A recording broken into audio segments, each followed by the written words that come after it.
Eric Butterworth tells the story of years ago. There was a couple that was visiting New York City for the first time. And they were very nervous. They were kind of worried because they had heard a lot about the big city. They lived in a small village. And they were worried about the crime and the violence that they might encounter in New York City. So their host decided that the first thing he was going to do when they got to New York was take them to a big building, a very tall building, and take them up to the top so that they could get a view of the top. And so they got this big, beautiful view of New York City, 360 degrees all the way around.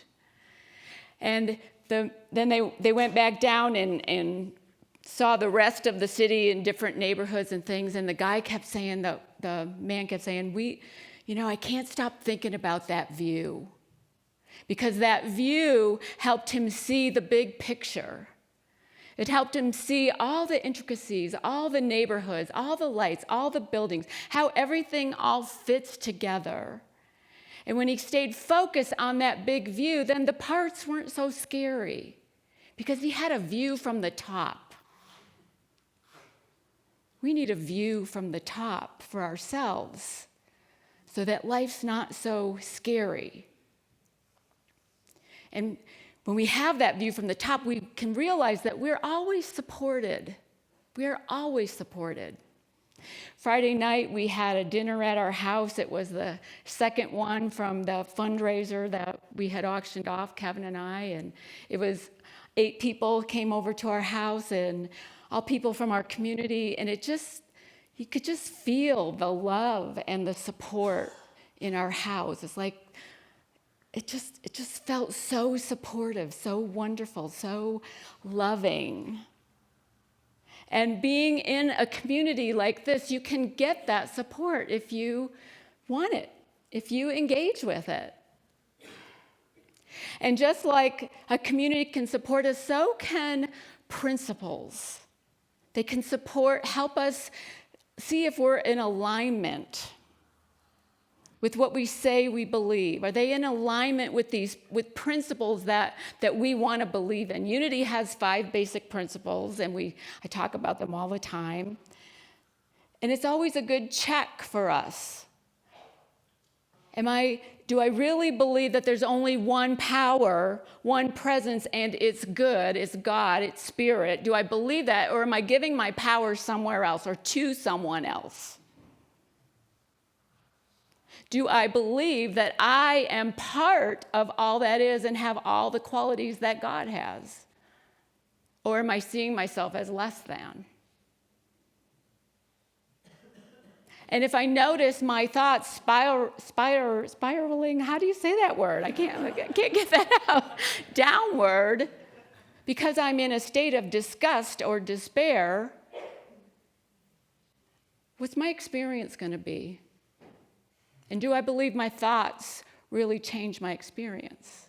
See, we have these principles in unity to help us look, are we in alignment with what we say we believe?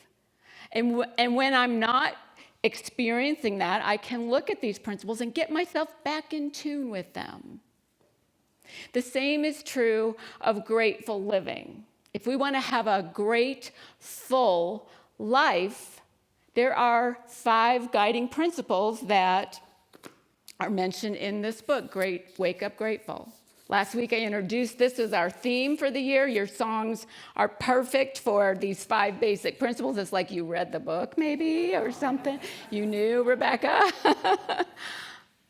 There's 5 principles of grateful living.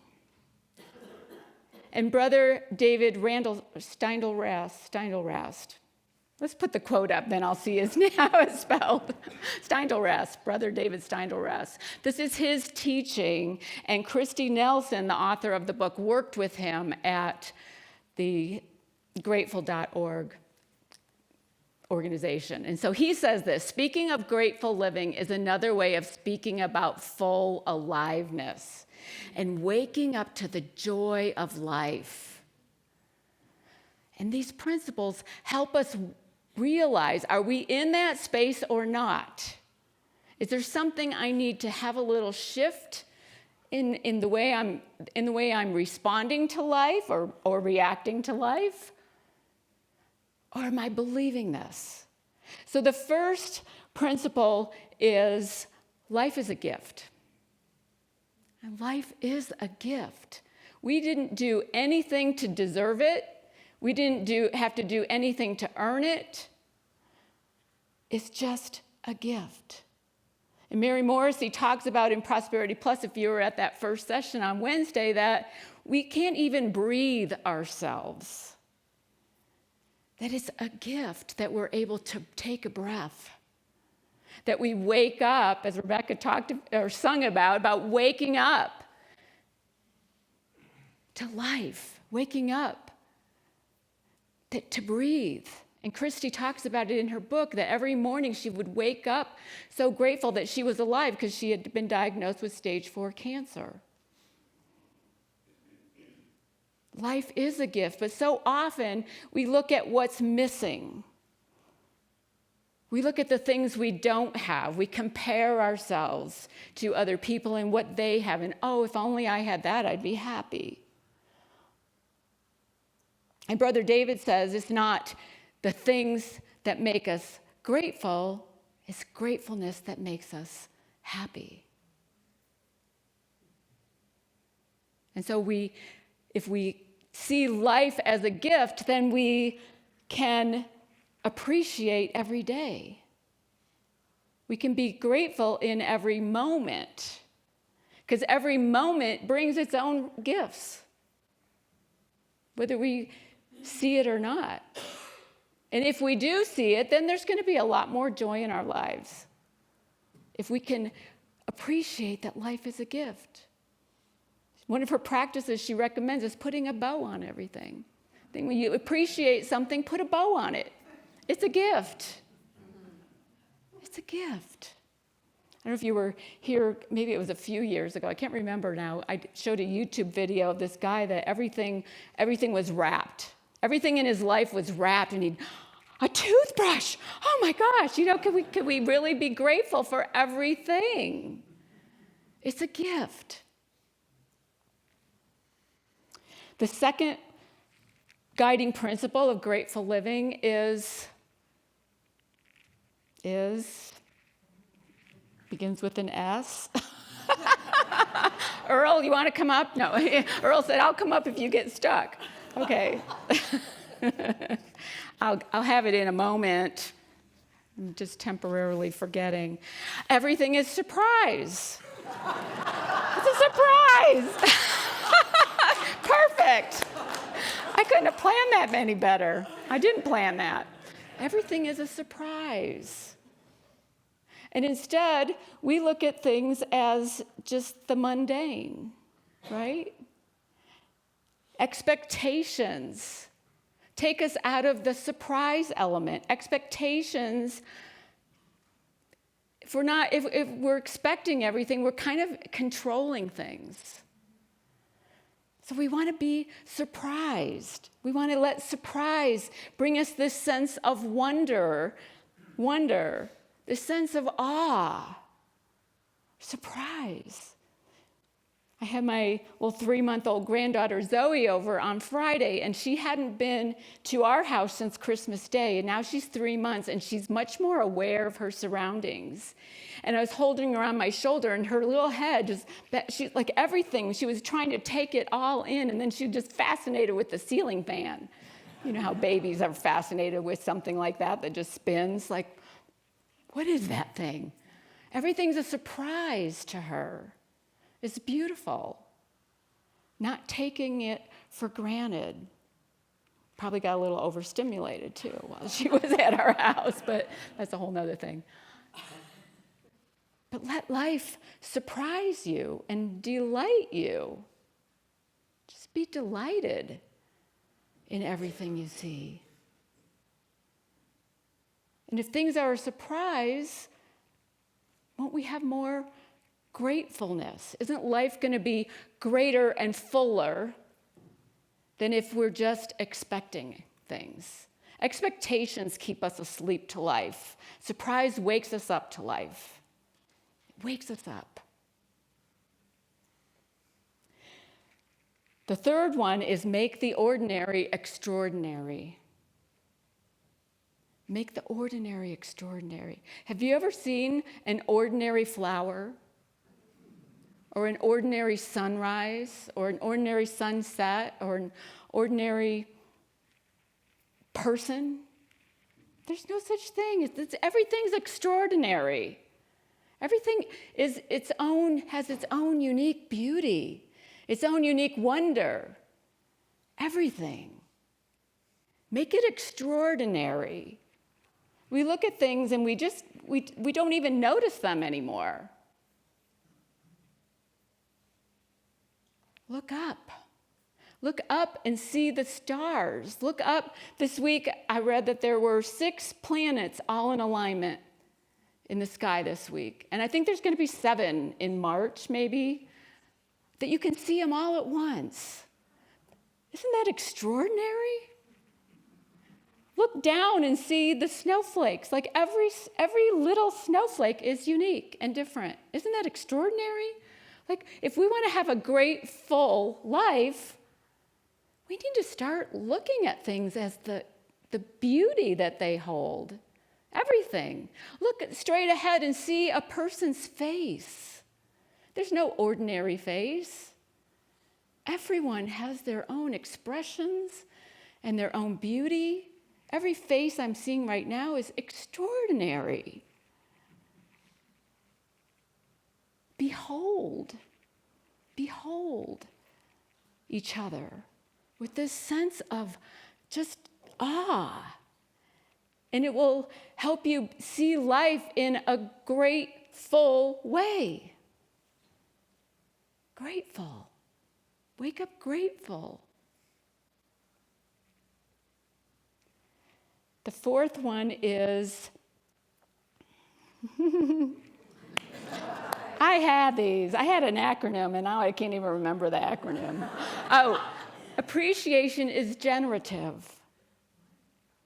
It's not, and there's we want to be polite and be grateful for things as we get them and have it be reactive to things as we receive, of course.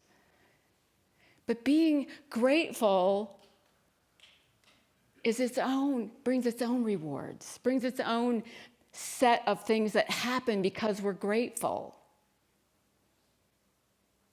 Jesus always looked up and gave thanks. He didn't look up because he thought God was up there, because he had already said the kingdom of God is within. But he looked up so that he would stop looking at the circumstances of life, stop looking at the facts of life, and look beyond it to the possibilities, to the potential. There's so much more. And when we're in a grateful mindset, we can see that more easily. It brings its own stuff. Gratefulness.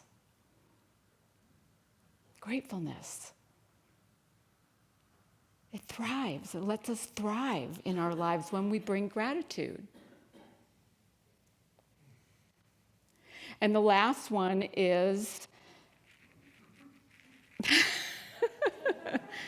love is transformative.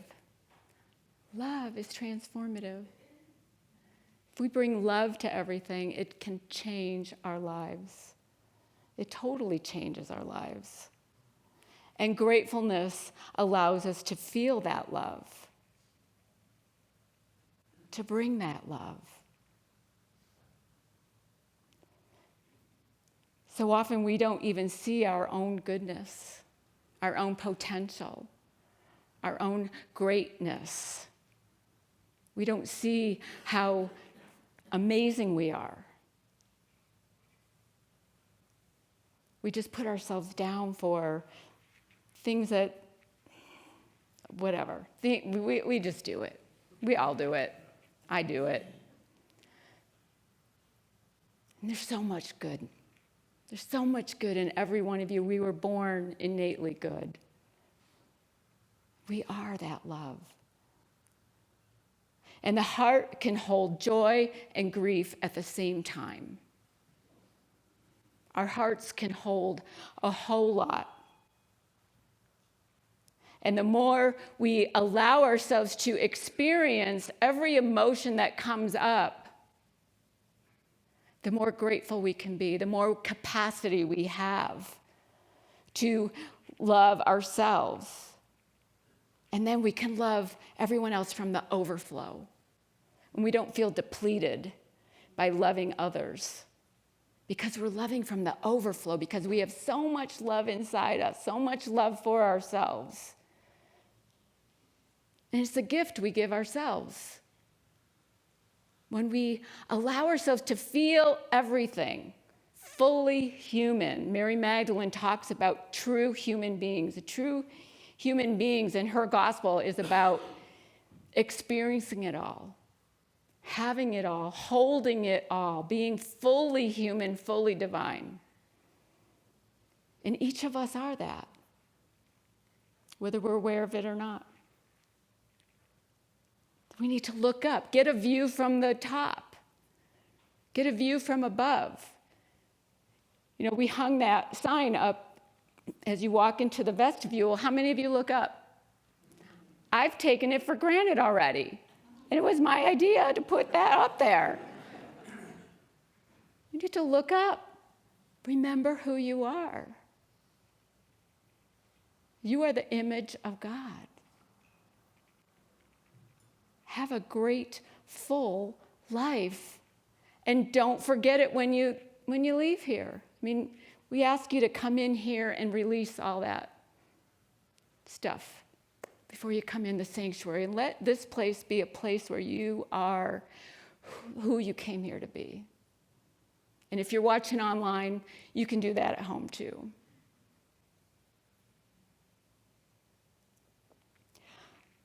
This week I was working with my own feelings of despair and disgust. And I had a session with my spiritual director on Friday. And as she often does, it's like, well, what is that here to tell you? It's there to inform. And so we spend time in the silence together. And I realized that for me, when I'm feeling despair or disgust, I am not believing or staying focused to my belief in oneness. That I don't have a view from the top. That I'm looking at circumstances instead of looking at the whole big picture. I'm looking at the little details that I maybe don't like or resonate with instead of what is the whole big picture here. That's something I don't know. That sometimes is a mystery that we'll never know how it all works together. But it will, and it does. And if I believe that in the unity's first principle, there's one power, one presence, and it's good, then this is all for the good. And so our emotions can help us see where we're out of alignment. Where are we out of alignment with the principles we say we believe? It's amazing how long it takes for someone to know you love them if you're not being loving to them. We need to put our actions into what we say we believe. If we value something, then tend to it. Tend to that. Nurture that. We know that babies it's been proven that they need lots of nurturing and affection and love, or it will harm their mental and physical well-being. Us too. Grateful living is not only good for our souls, it's good for our bodies. It reduces stress. It builds our immune system. It helps us sleep better. So why wouldn't we have some kind of practice to be in a state of gratefulness? Why not? Do you want some of that for yourselves? Do you want that in your life? I think that's why we're here. I think that's why we're in community, so that we can support each other in this, so that we can love each other as we go through stuff. And there's always going to be stuff. I had another quote, and I forgot about the pictures I had. Okay, let's go to the quote. Perhaps no one has articulated better than Plato, who said more than 2,500 years ago, "A grateful mind is a great mind, which attracts itself great things. The grateful person is great because he or she has turned on all the lights within." Turn on all those lights. See the extraordinary. My neighbor's in the Galapagos, am I saying that right? Islands right now, and she keeps sending pictures. And I forgot when I was talking about extraordinary, because, there's no extraordinary bird. Look at these. Let's show the pictures. So there's an owl that she took all these pictures while she's on the islands, and you can just flip through. And that's a red-footed booby. I never even heard of that bird. These are masked booties. I mean, aren't they amazing? And then there's a blue-footed booby. I mean, they're just so beautiful. Nature is amazing. And when we can stay focused on that and be in that state of wonder and gratefulness, it can change our lives. It can change our lives. And it's contagious. The more we do it, the more we hold that, the more it ripples out from us and changes the community. We can change the world with gratefulness. So if one of these principles resonates with you more than another, pick one. Pick one. And work with it. Am I taking things for granted? Maybe I'm not seeing life as the gift that it is. Maybe I'm just looking at what I don't have. That's a lack and limit mindset. Or maybe I'm not seeing the extraordinary and everything's mundane.